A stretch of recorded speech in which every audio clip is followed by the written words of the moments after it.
Assalamualaikum warahmatullahi wabarakatuh. Iya, pengajian yang terakhir seminggu yang lalu kan saya sudah menjelaskan bahwa titik mulanya di sini. Yang saya maksudkan adalah adanya persoalan terkait dengan bid'ah yang tidak kunjung dan tidak akan kunjung berakhir dalam pengertian tuntas sama sekali, dimengerti, benar-benar dimengerti dan kemudian ditepati, yaitu ya juga memang kita tidak bisa bermimpi itu, tidak bisa bermimpi. Ya pasti sajalah, selalu lah as-sira' bainal haqqi wal batil sira'un lan kapi'a abada. Itu kan konfrontasi antara baik, buruk, benar, salah. Itu konfrontasi yang akan abadi. Seabadinya Pak Suluri bisa meneruskan sebenarnya. Yang akan abadi seabadinya kehidupan ini. Tapi apakah kemudian kita udahlah, nggak usah repot-repot, kita biasa saja. Akhirnya tidak ada upaya-upaya. Akhirnya tidak ada kesungguhan untuk memahami berikut, menepati yang benar itu ya memang yang benar, yang salah itu ya memang yang salah, yang benar yang kita upayakan untuk kita ikuti, yang salah yang kita upayakan untuk kita hindari. Itunya akan yang memang nggak bisa tidak. Dan rumusnya, ketentuannya, wa ma alaika illal bala. Muhammad, tugasmu nggak ada yang lain. Muhammad, tugasmu hanya menyampaikan persoalan. Diterima atau tidak, bukan urusanmu. Kalau itu Rasulullah, kalau itu Muhammad Rasulullah, bagaimana dengan kita yang tidak ada apa-apanya? Lebih lagi. Kita hanya menyampaikan yang kita ketahui, yang kita sampaikan pun terlalu sedikit. Yang kita sampaikan pun juga dengan segala keterbatasan kita untuk mengerti, untuk memahami. Tapi mudah-mudahan harapannya, mudah-mudahan tidak keliru. Ya kalau keliru ya Allah maafkan hamba. Kan itu. Majelis yang dimuliakan oleh Allah. Di sini titik awalnya, maksud saya kan waktu minggu yang lalu itu adalah bahwa ya kenapa kontroversi masalah bid'ah nanti versus sunnah itu selalu ada kan, bertitik tolaknya. Di antaranya juga ya nanti ya mungkin ada yang melihat dari sisi lain, dari rujukan otoritas begitu berbicara syariat yang digunakan, rujukan referensi otoritas yang memang yang disepakati. Begitu kita berbicara syariat Islam kan hanya yang disepakati ya, hanya Al-Quran dan As-Sunnah. Nanti yang berikutnya itu tidak disepakati, artinya ada yang mau menggunakan, ada yang tidak. Tapi kalau Al-Quran dan As-Sunnah tidak menyepakati itu, ya ini sudah Khawarij nanti nih, keluar dari jalur udah ya, bukan mukmin muslim ini. Kalau begitu apa referensinya, apa rujukannya, apa otoritas yang dipegangi? Tidak bisa, mesti ada.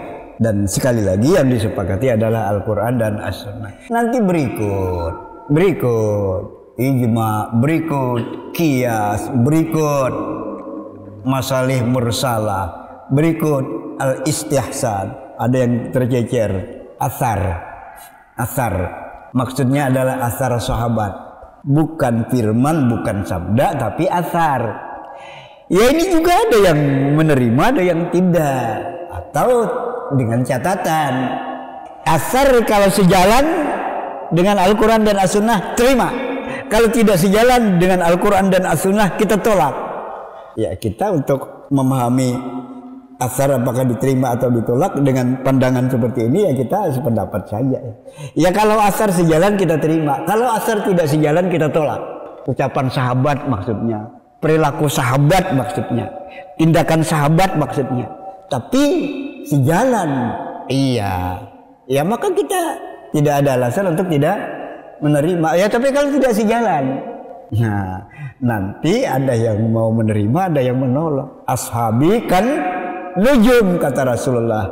Sahabat-sahabatku itu ibarat bintang gemintang. Dengan siapapun di antara sahabatku itu kalian ya mengambil pelajaran, mengambil petunjuk, maka akan ditunjuki.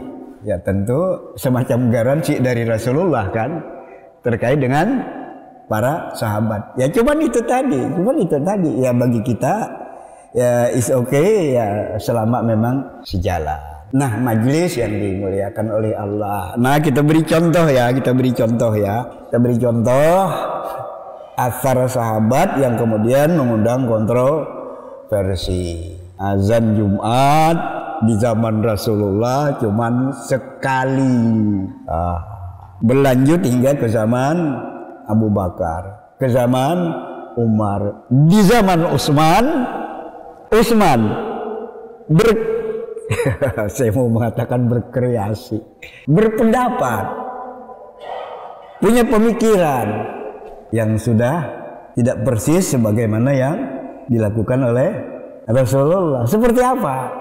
Ini umat ini semakin banyak yang sibuk dengan jual belinya, sibuk dengan kesibukannya. Padahal hari Jumat disuruhlah oleh Utsman. Ada yang menyeru, ada yang mengingatkan bahwa hari ini hari Jumat. Ya seruannya bukan halo-halo ya.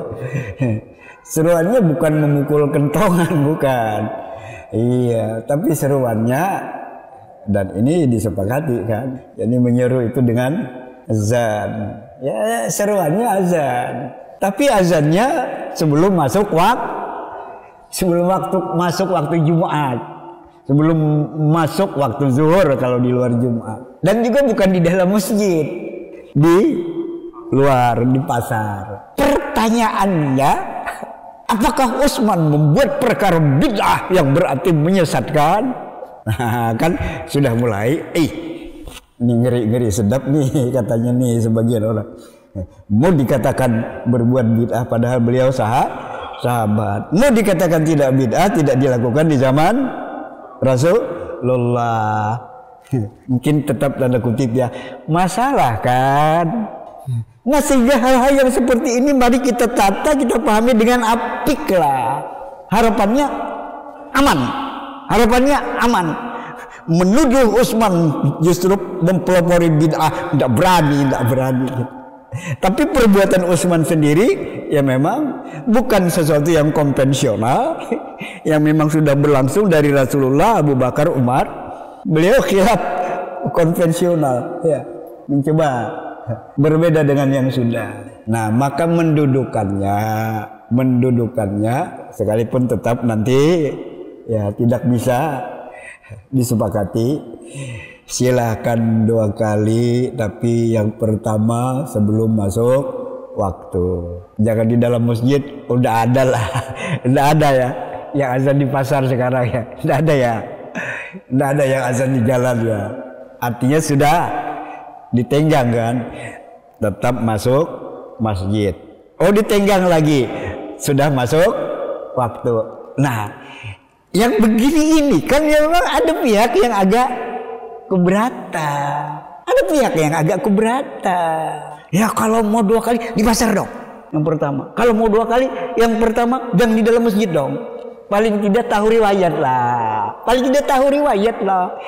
Jangan belum sudah ya, istilah saya biasa kan.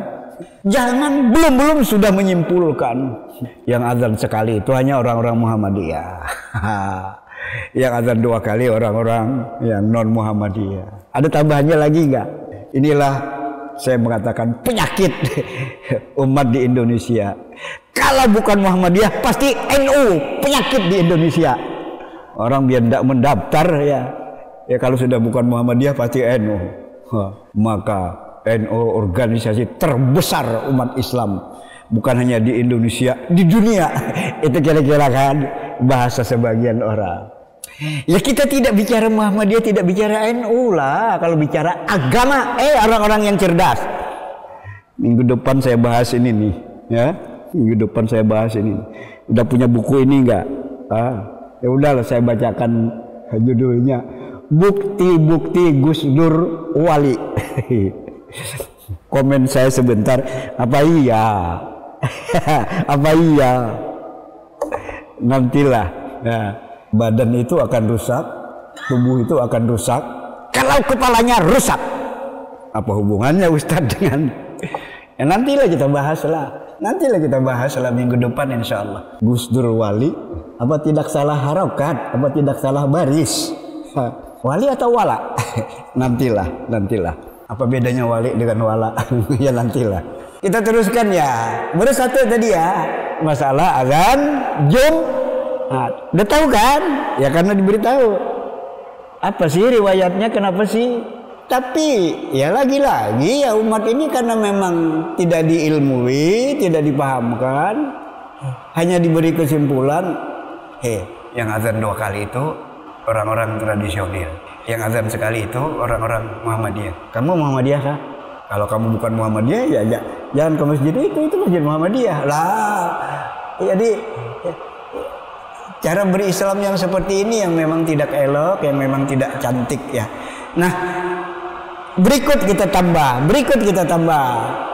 Umar ibnul Khattab yang menginisiasi salat tarawih berjamaah.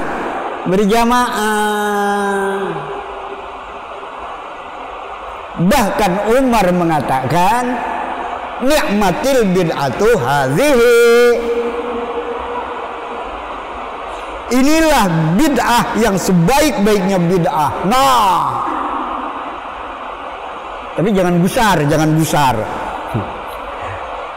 Tenang mempelajari agama itu. Ya kalau begitu Umar bikin bid'ah dong. Ya kata Umar sendiri. Nah kan,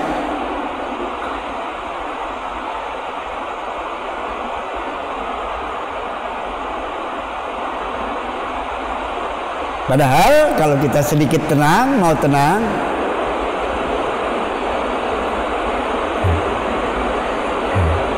sedikit ke belakang lah. Apakah Rasulullah salat tarawih? Nanti terlepas sebutannya ya. Ada yang mau menyebut salat tarawih, ada yang menyebut tetap sebutan salat lail. Tapi yang menengahi, kalau di Ramadan salat tarawih, kalau di luar Ramadan salat lail. Itu yang menengahi ya. Oh, tidak begitu Ustadz, ya silakan saja lah. Salat tarawih sendiri, salat lail sendiri.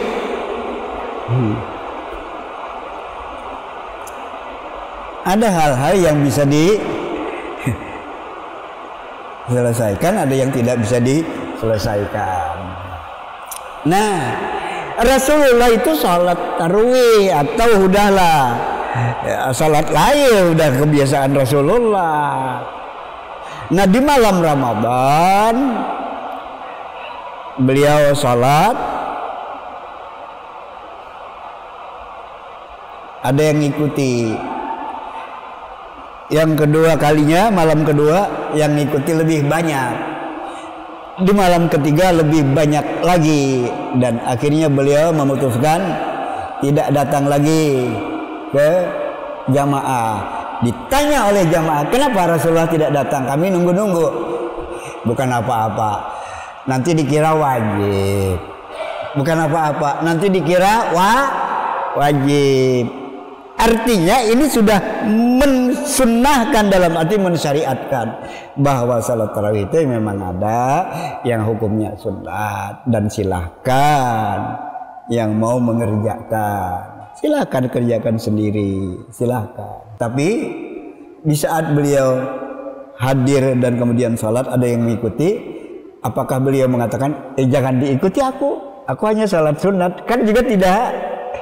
Maka kalau begitu, yang cerdas bisa menyimpulkan dimungkinkan sholat sendiri-sendiri, silakan sholat berjamaah. Atas dasar pemikiran itulah husnuzan kita ya, Umar berinisiatif. Daripada di situ ada yang sholat, di situ ada yang sholat, di situ ada yang, ya udahlah di bawah satu imam sajalah, indah jadinya. Lantas beliau mengatakan, saya tambah ya, kalau mau dikatakan ini dari saya nih, kalaunya nih, kalau mau dikatakan bid'ah juga, inilah bid'ah yang bagus. Tapi apakah Umar membuat bid'ah dalam pengertian tidak ada sebenarnya salat tarawih? Kan tidak. Umar hanya berinisiatif untuk membuat salat bersama di bawah satu imam. Nah kalau ini dipahami kan aman saja. Dan di situ tidak ada nyebut-nyebut bilangan rakaat. Nanti dilengkapi ditambah. Umar memilih 20 rakaat dan seterusnya.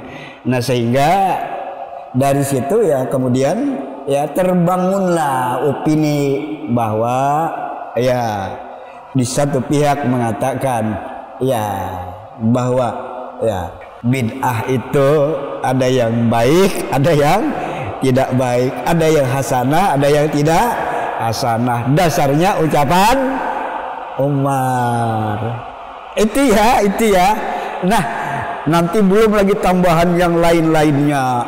Jadi memang terlalu banyak kalau mau diungkap ya, yang kemudian mendorong orang untuk kemudian berkesimpulan bahwa ya di satu pihak tadi ya, tidak semua bid'ah itu sesat. Ada bid'ah yang hasanah.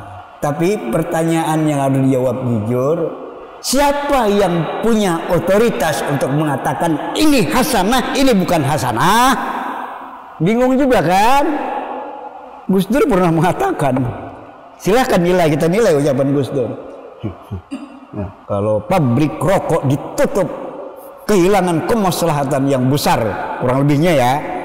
Berapa banyak pengangguran, berapa banyak orang yang tidak bisa memenuhi kebutuhan keluarganya, dan seterusnya ya.